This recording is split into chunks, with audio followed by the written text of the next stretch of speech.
Unplug the intercom too. Ashlyn?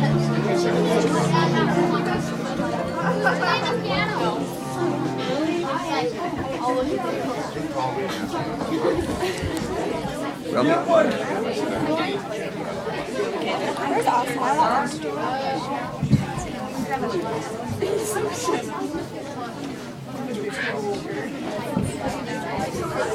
All right, mr.orrs class, you need to get quiet. You're, I think, the loudest ones in here.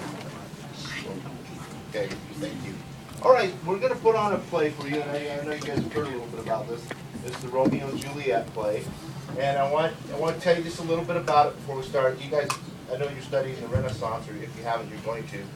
And the Renaissance was an interesting period of time. And this play was written about that time. It was written around 1590. And so about 500 years ago, this play was written. And it's still, Shakespeare plays are being performed somewhere in the world every 5 minutes.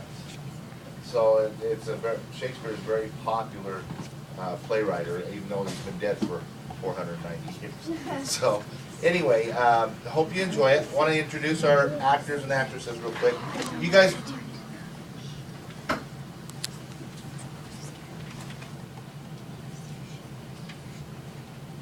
I want you to understand real quick how the play works and what's going on. I think most of you know there's two families, Montagues and Capulets, right? And Juliet's a member of one family, Romeo's a member of the other. They do not get along at all. They fall in love with each other. Okay, Romeo seems to fall in love with just about every girl he meets. And him and his buddies go to a party at the Capulet's house. While they're there, that's when he meets Juliet, decides that's who he wants to marry and he's in love with. So the friar decides he's got a plan to help the families get back together, and he thinks if they get married, it'll help things out, and help the family stop fighting. There's a problem. Juliet's 13, and in those days you got married probably by the time you were 15 or 16 if you were a girl, okay? Juliet's only 13, but Paris, who's a cousin to the prince, is interested in Juliet and wants to marry her. And he asked her parents if he could marry her, and the parents think, oh, okay, Paris, if our daughter marries Paris, we'll be related to the prince, so we would be related to the royal family. That's a good thing. So we're going to try to talk Juliet into marrying Paris. They do not know what's going on with Romeo and Juliet. And so that's part of the plot of the play.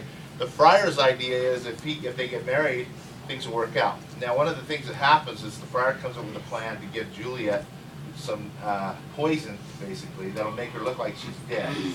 And then in those days they buried people in vaults, in like sepulchers. They were like big caves where you buried all your family members were put in that cave. Well, his plan, the friar's plan, is they'll take Juliet, put her in the vault, and then everyone will think she's dead, and then Romeo can come and get her, and they go away to another town and live happily ever after. But things don't always work out the way they're supposed to. So that's the play. Let me introduce who's playing what part. Our narrators are Allie, Caitlin, and Ashley. Where are you girls at? Listen to the narrators because they tell the story in between times, so you kind of know what's going on. That's one thing I've always liked about Shakespeare plays. He used to incorporate, he'd write narrators right into the play so that you kind of knew what was going on as the play went along. Tybalt is going to be played by Jack. Capulet is going to be played by Justin. Now Tybalt and Lord Capulet, as he's known, are Capulets. Tybalt's got the anger issues, right? He's the one that gets angry really easy and has a hard time controlling it. Montague, where's Montague? Aaron's going to be playing Montague, and he's Romeo's father. Lady Capulet is going to be played by Mackenzie, and Mackenzie is Juliet's mother. Now, Lady Montague is going to be played by Lauren, who's Romeo's mom. And Prince Aeschylus is going to be played by Hannah. Benvolio is going to be played by Gavin H. And Mercutio is going to be played by Gavin L. And then our servant is going to be played by Kiana. The friar is going to be Caitlin. Paris is going to be played by Ty. The nurse is going to be played by Jade. Where's Jade at? Oh, there. Juliet is going to be played by Abby. And Romeo is going to be played by Jade. Now, I want to you guys know this about my class. Right? We have 20 girls and 9 boys. Okay, so we have a lot more girls than we have boys. Luckily, we have some good actors and actresses in our room, and they've agreed, they've been willing to play boys' parts. Now, in Shakespeare's time, women were not allowed to act. They usually had a guy playing Juliet, a guy playing the nurse, and all that stuff. But in this time, luckily, or it's the other way around. So we're going to have girls playing boys' parts. And that's very common for a Shakespeare play. So, hopefully, you sit back and enjoy the story. One thing, good advice I was given about Shakespeare plays is when you see a Shakespeare play, don't worry about it if you don't get every line that they're saying. That's common for a Shakespeare play. What you want to do is go for the overall meaning of what's being said, and then you'll enjoy the play a lot more. All right? Okay. Enjoy it. Here we go. We're about to hear the story of a bit of quarrel between two rich and powerful families, and the grief and bloodshed it brought to both. Fair Verona is where we set our scene. To this year, the ancient grounds for extending unity and civil blood of civil hands and things. The two families are called Montague and Capulet. The quarrel was so open that no one could remember how it had begun. A member of one family had perhaps a sibling to a member of another family. Whatever the reason, the feud has grown, and each side has added to it, so that it kept blazing up at public meetings, or in the streets, or even in church. The prince would have peace, yet the Montagues draw their swords right upon them. Peace! I hate the word, and I hate all Montagues. Down with the Montagues! Down with the Capulets! What noise is this? Give me my long sword. Ho! A sword, I call you for a sword. My sword, I say, old Montague is cut and flourishes his blade in spite of me. Hold me not, let me go! Thou shalt not stir on foot to seek a foe. Rebellious subjects, enemies of peace, hear me. Terminate these disputes on pain of torture. Throw your weapons to the ground and hear your prince. Three civil brawls like Capulet and Montague disturb the quiet of our streets. If ever you disturb our streets again, your life shall pay the forfeit of the peace. For this time, depart away. Once more, on pain of death, all men depart. And so, for a short time, peace reigns on the streets of Verona. But the quarrel is too long and too bitter for peace to remain forever. Lord and Lady Montague are concerned about their young son Romeo and where he was when the latest fighting began. Who set this ancient quarrel anew? Speak, nephew, were you by when it began? Here were the servants of your adversaries, and yours, close fighting end I approach, interchanging thrusts and blows, till the prince came, who parted either part. Oh, where is Romeo? Saw you him today? Right glad I am, he was not in astray. Madame, now before this morning's sun, and walking, did I see your son, and stole he into the covert of the wood. Because of our affection for each other, I pursued him not aside. Many a morning hath he there been seen, the tears augmenting the fresh morning's dew. In his chamber he pens himself, shuts up his windows, lets the fair daylight out, and makes himself an artificial night. Black must this mood prove, unless good counsel may the cause remove. My noble uncle, do you know the cause? I neither know it, nor can learn of it from him.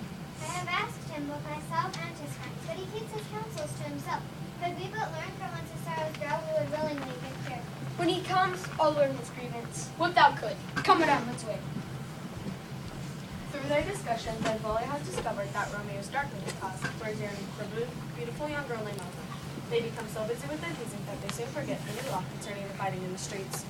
Why should you bother with Rosalind when there are many other femmes of Verona, just as beautiful as she? And all of them much enamored of you. Get her! Oh, teach me how I should forget things. Forgetting his new love will be difficult for Romeo, for the young Rosalind is rich in beauty, as are other fair sisters, but none are spared the only daughter of the Capulets, the fair Juliet. Nurse, where's my daughter? Call her close to me. Now by my soul I bid her come. Lamb, ladybird, where is this girl? What? Juliet. How now? Who calls? Your mother.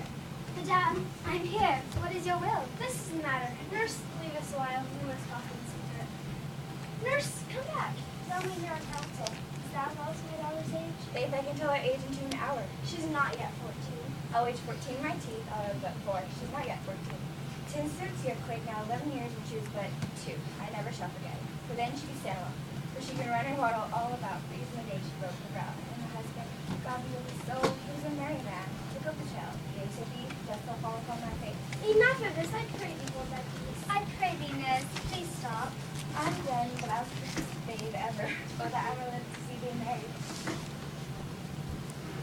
And that is exactly what Lady Capulet is come to talk to Juliet about. Paris, a young nobleman of Verona, has asked Lord Capulet for Juliet's hand in marriage.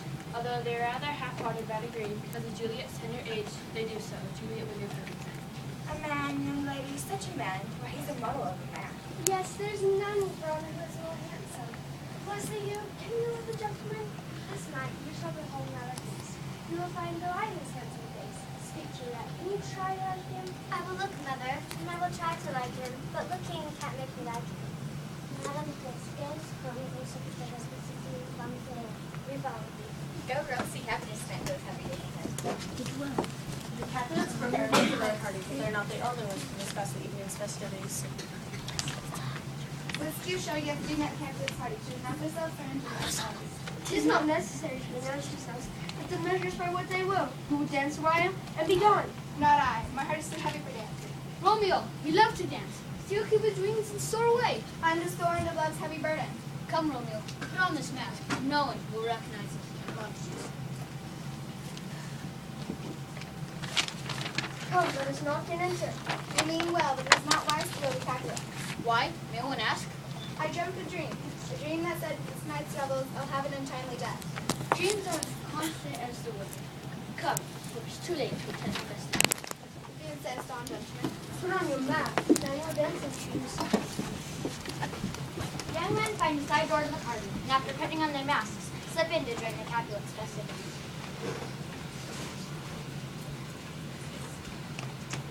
Welcome, gentlemen, ladies. I've seen the day where I wore masks and was whispering to fair ladies here, but those days are long past. You are welcome, gentlemen. Come, musicians, play, give room, everyone dance. What lady is that which doth richly handed yonder knight? I know not, sir. Oh, she doth teach the torches to burn bright. She is as rich as a jewel, her beauty too rich for you. Did my heart love till now? No, for I never thought you beauty to this night. This place wish should be a Montague. Now, by the honor of my king, to strike him dead, I hold it not a sin. To bow, why do you